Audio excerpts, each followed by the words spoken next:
Good afternoon to everybody and especially to you, LOP judges. I want to take 20 seconds first to say that this speech is not only focused on children and the youth, but tries to represent what a real diplomatic speech will like. It's inspired on one of my friend's interventions in the FFD4 in Sevilla, Spain, about the Conference of Financing for Development. Thank you for your patience, and here's the speech.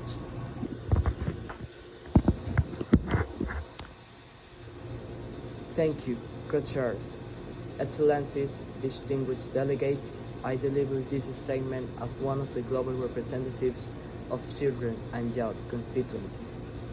We might be the last ones to speak, but at the front line of the triple planetary crisis, we are here today as inheritors and architects of a system that is waiting to be built.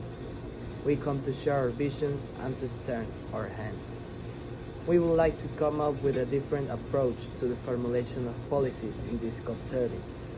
We welcome the compromise acquired in the past, and yes, it could be stronger, do more, be bolder. But let's not throw the hopes of future generations on disagreement over things that can be improved, but drive forward accountability and implementation, so that for once and finally we can have climate actions that truly unlock the rights to development, health, environment, and state responsibility. We recognize that the current political structure was designed for a time with different challenges, but today we need to renew hope for a multilateral progress toward a reformed political architecture, guided by the principle of planetary and intergenerational equity.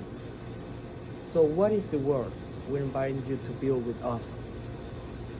It is a world where the UN bodies and civil society work hand with hand in implementing measures that work in making the life of young people better, where economic development doesn't rely on extractivist models that undermine the rights of native communities, where a global Children and Youth Fund provides direct and accessible support for the next generation of leaders, and a future where all the decision-making spaces have been reformed to operate with a multilaterally agreed consensus, one rooted in justice, sustainability, and human dignity.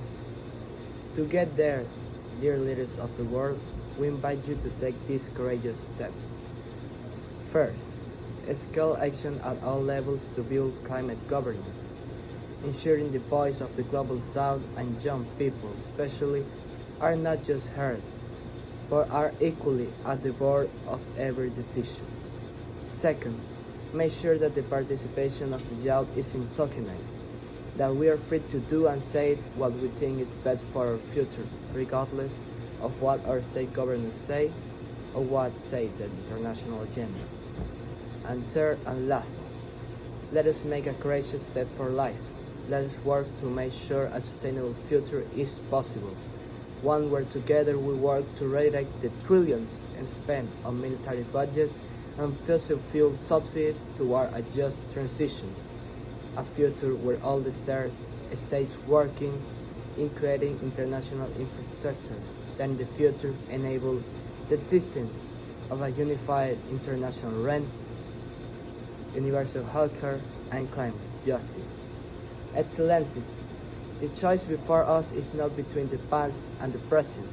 It is between clinging to an architecture of destruction or co-creating an architecture of regeneration. We the children and the youth extend our hand not in protest, but in partnership. As we will inherit the future, we are ready to build intergenerational cooperation. Thank you in the name of all the young people in the world.